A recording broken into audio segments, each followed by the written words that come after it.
The test is in 4 parts: Part 1, Part 2, Part 3, and Part 4. Now look at Part 1. Part 1. You will hear a woman booking a room for a party at a community centre. First, you have some time to look at questions 1 to 4.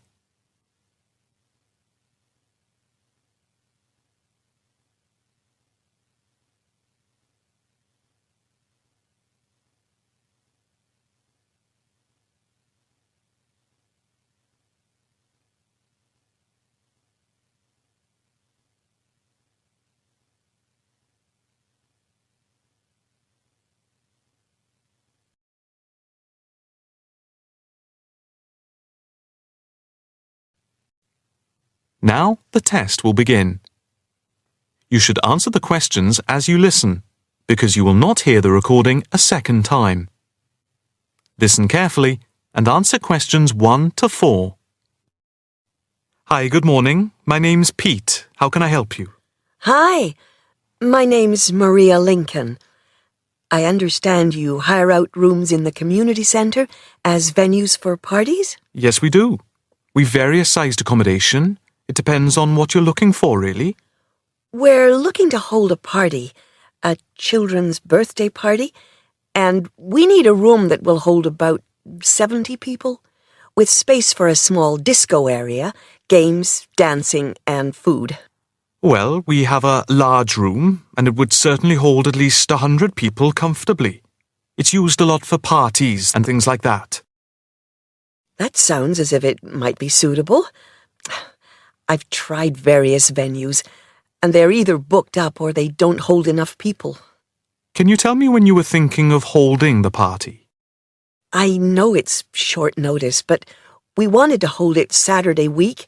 That's September 15th. Let's have a look. Yes, you're in luck. The Mandela suite is free then. I'll just write that down. M-A-N-D-E-L-A. And the time. When were you thinking of holding it? In the afternoon, from 3:30 p.m. to 9 p.m. Yes, okay. There's no smoking on the premises, and we're only licensed to have soft drinks. That's okay. I think I'm happy to go ahead.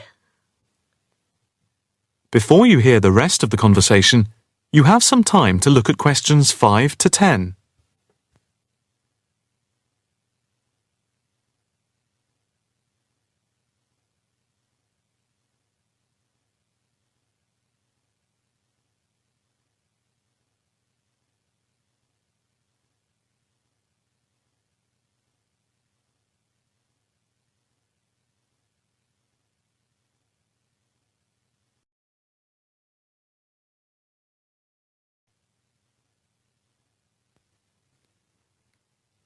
Now listen and answer questions 5 to 10.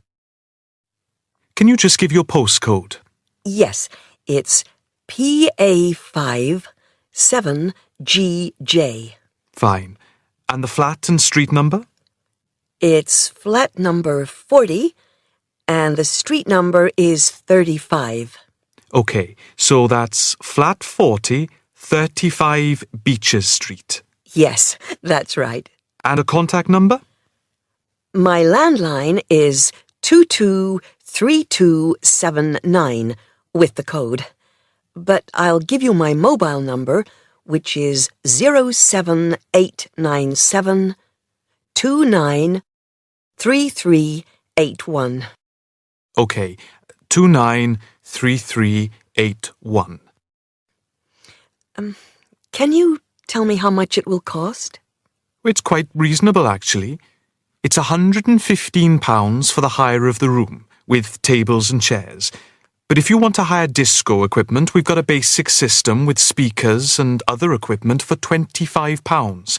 But there is no technician around in case anything goes wrong. And of course, it's optional. That would save us carting something from home, but maybe we should bring a spare sound system just in case. We've never had any problem with the system, but you might not want to take any chances. What about catering? Well, we had thought of getting everyone bringing something. We have someone who can do catering for £9 a head, including the cake if required. That's handy, but it's a lot as we have a fairly tight budget. So, you want to go ahead with the booking? Yes, certainly. OK. I need to take a deposit of £30, which is refundable.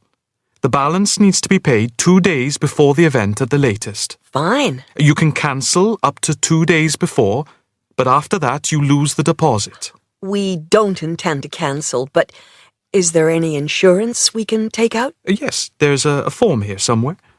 How much? It's, let me see. It's only £9 for the 24-hour period, and that covers you for cancellation, damage, and injury.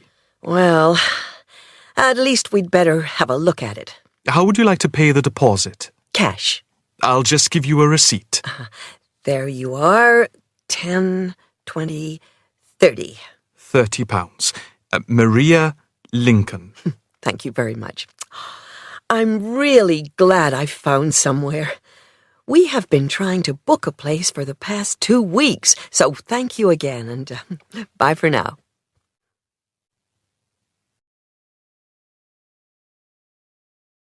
That is the end of part 1. You now have half a minute to check your answers.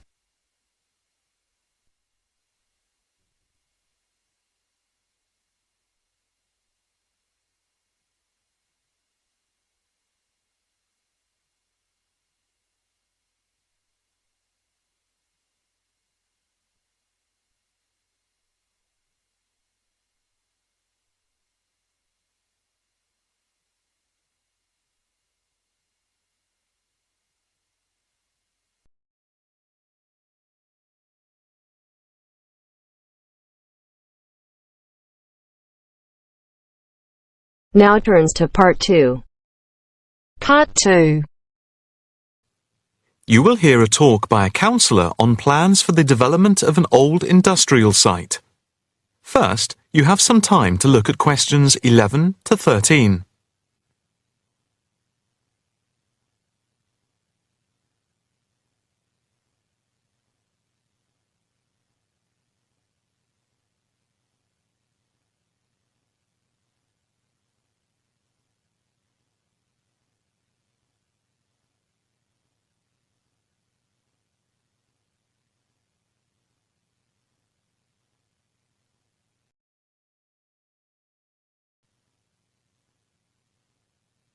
Now listen carefully and answer questions 11 to 13. Good afternoon, ladies and gentlemen. My name is Councillor Norma Boyd, and welcome to this exhibition about the development of the old paper mill factory and gasworks site, which has been lying unused for more than a decade. There has been pressure on the council to use the land to build a training centre and a small business park. However, we have been encouraged by local people to create an open area for the benefit of the community, providing much-needed space for recreation. And I now have pleasure in announcing that the plans for the creation of a park, to be called Park Royal, and for flats, have now been approved. I'm also pleased to announce that we have secured sponsorship from local organisations. More detailed plans of the developments are available from the council website, details of which are in your pack. In the meantime, I'd just like to take you through the plan here on the screen. Before you hear the rest of the talk, you have some time to look at questions 14 to 20.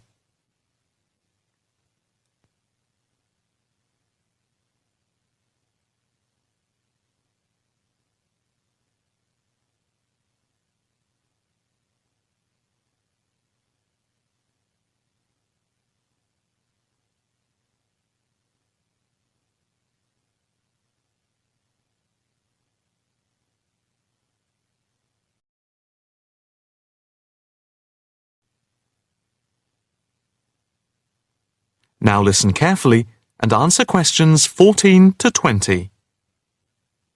If we start here at the bottom, you can see Parkside Street, where the main entrance to the park is. On the left of the entrance, in the bottom left-hand corner of the plan, there will be a block of 40 studio flats. On the other side of the entrance, there will be some workshops for local businesses. There will also be another entrance here, on the top right, which leads into Pear Street. Here, in the centre of the park, we will have an ornamental lake with paths radiating north, south, east and west to the different areas of the park. In the top right-hand corner, just by the Pear Street entrance, there will be a large sports area with 2 football pitches and 4 tennis and volleyball courts. Just here, beside the pitches, on the same side of the path, will be an outdoor swimming pool. Now, in the top left-hand corner, a walled flower garden is planned with a rockery and a water feature with walkways, seats and lots of shady areas for the summer. Next to this, a sculpture garden is also planned. Now, let's see. Just here, below the walled garden, there will be a grassy amphitheatre with a permanent covered stage for open-air concerts. We hope that local schools and colleges will use this theatre to showcase student work. In the bottom left-hand corner of the plan, you can see that above the block of flats there will be a play area for children, and directly to the right of this, just near the main entrance, there will be a wild area. More trees will be planted here, and in the middle will be built an educational centre for use by local schools to encourage children to take care of the wildlife and look after the trees and plants. And finally, in the bottom right-hand corner of the park will be a cafe, opening on to Pear Street. And now for questions. If anyone would like to ask anything, I and my colleagues are only too happy to oblige. Yes, the lady in the front row, if I could have your... That is the end of part 2. You now have half a minute to check your answers.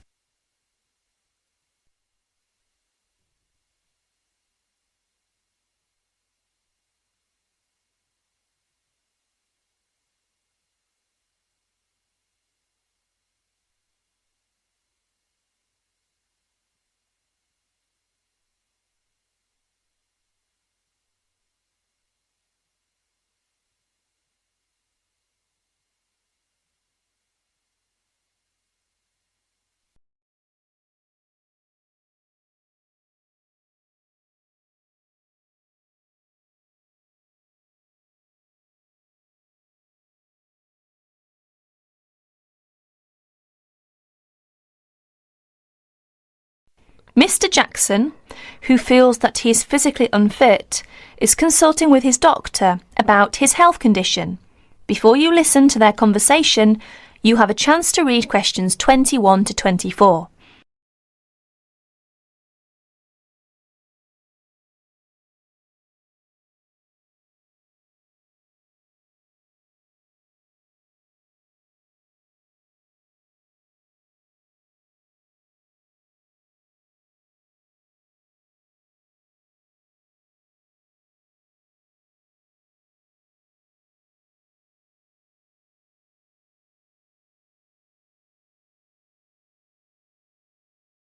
Now please listen to the recording and answer questions 21 to 24.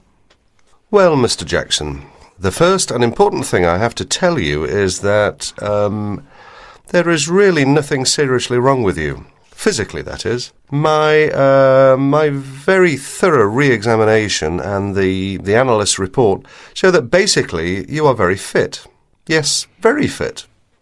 So, why is it, Doctor, that I'm always so nervy, tense, ready to jump on anybody? My wife, children, colleagues. I think your condition has a lot to do with, shall we call it, Way of life, habits? Way of life? Habits? Yes, now tell me, Mr. Jackson, you smoke, don't you? Yes, I'm afraid I do, Doctor. And, rather heavily, I imagine. Well, yes.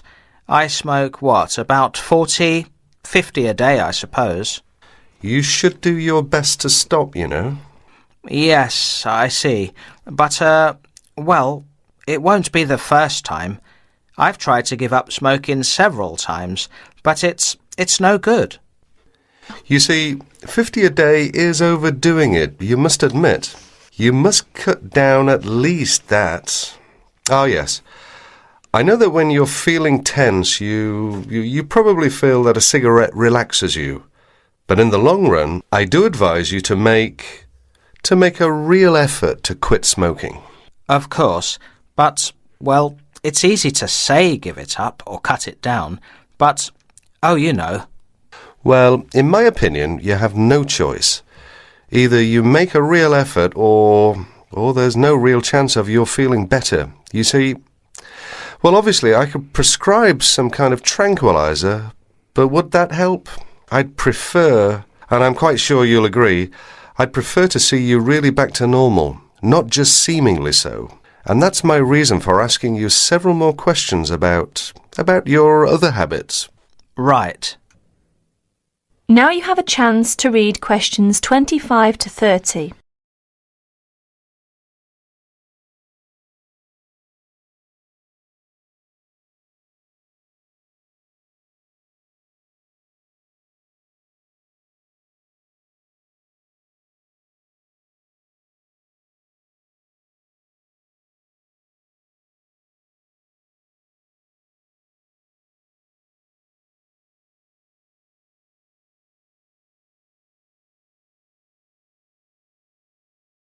As you listen to more of their conversation, answer questions 25 to 30.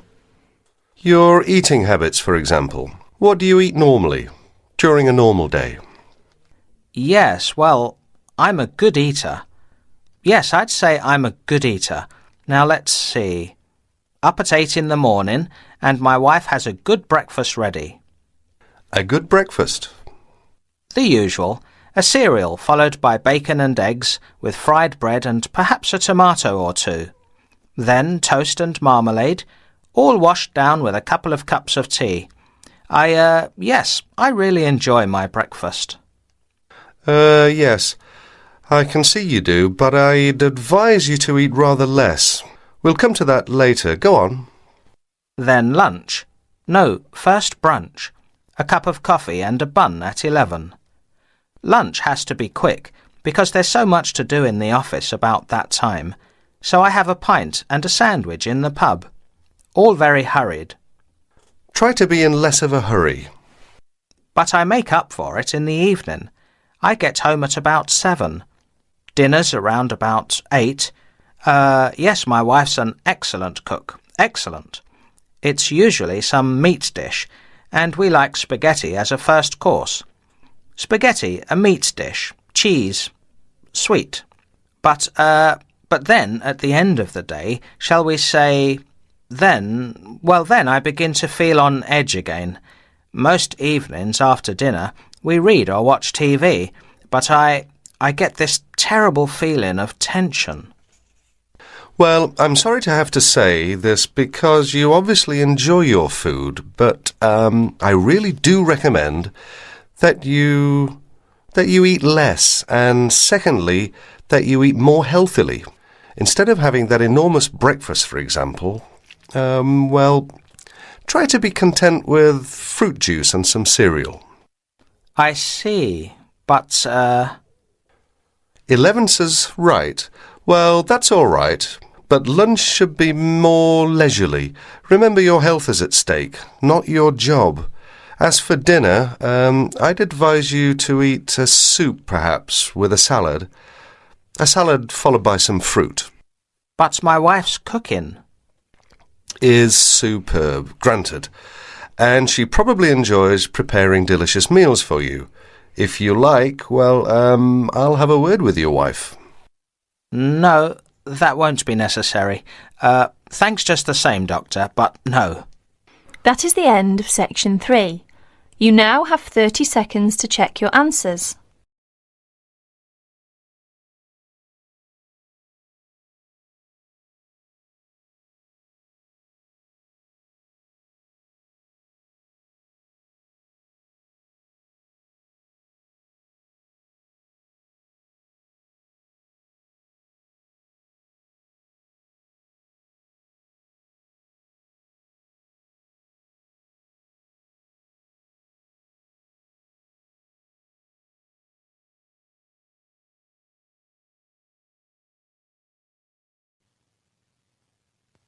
Now turn to section 4.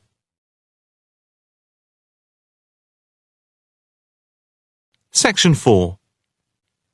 You will hear a talk on the effect of architecture on people's mood. First, you have some time to look at questions 31 to 40.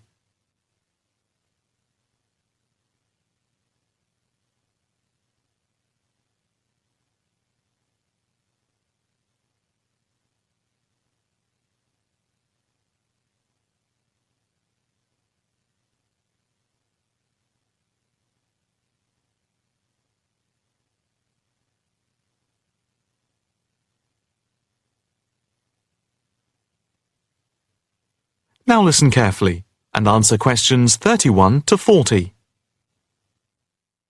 My group has been doing a project on the importance of architecture in people's lives and whether it has any impact on the lives of people in general.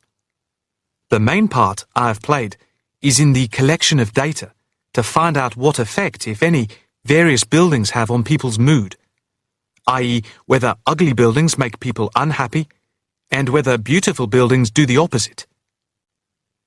We had originally thought of starting measuring people's reactions by using a questionnaire with about 40 questions, which we were going to hand out to people, including students at the university. But we were worried that doing the questionnaire would be too time-consuming for people to fill in, so we gave up the idea. I then asked several of the postgraduate students for advice. One of them came up with the simple idea of showing people images of various buildings from different eras and styles, instead of giving out the questionnaire, and asking them to indicate how they felt on a scale of 1 to 5 about the images, where 1 was unhappy and 5 was very happy. People would also be given the option of not saying what they felt. Using the scale meant that it would be much simpler to record people's reactions. I decided to follow this advice, and so the first stage was to collect a large number of images. I used Google to print off colour images of views of houses and apartment blocks where people live, and different types of buildings where they work. I started with about 30 or 40, and then reduced them to 10 images. Media resources in the Amory building at the Judd Street branch of the university helped me produce the final images. I had them blown up to A4 size, and we used colour rather than black and white to make the detail on the images clearer. We made 5 sets of images, and for protection when handling, we pasted the images onto hard card. Then, using a machine to wrap them with plastic, we laminated the cards. 5 of us targeted different age groups. We went to a local school where we obtained permission to ask a group of teenagers between 11 and 18. We also asked a sample of the general public, including tourists from all over the world, as they exited the Tate Modern in London, what they thought. We aimed to ask people from different age groups, namely 20 to 40 and 50 and over. What our group learnt most from the project was first of all the value of teamwork. And secondly, we found that we had to appoint a leader to stop us pulling in different directions and falling apart. So this turned out to be an invaluable lesson for all of us. As to the findings, for us they proved intriguing. In the end, the sample consisted of 311 respondents. I thought initially that people wouldn't be interested in taking part.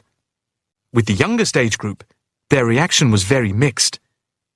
It was clear that the youngest group had no pattern of preference at all. as they frequently gave no reaction to the pictures. For the 20 to 40 age group, we found that they tended to score more in the middle range, around 3. We found that out of the 3 groups, the most likely to be favourably affected by the images, that is, they were more likely to score the images as 5, were those aged 50 and above. And nobody in this age group failed to say what their reaction was, which was unique for the 3 groups. In total, I have to say that about 71 people indicated that they had no reaction at all to an image. Our general conclusion is that we need to find out more about why people react as they do, by perhaps giving them a chance to give reasons for their decisions. I would like to finish there and give my teammates a chance to add anything I've missed or take any questions or suggestions. That is the end of section 4. You now have half a minute to check your answers.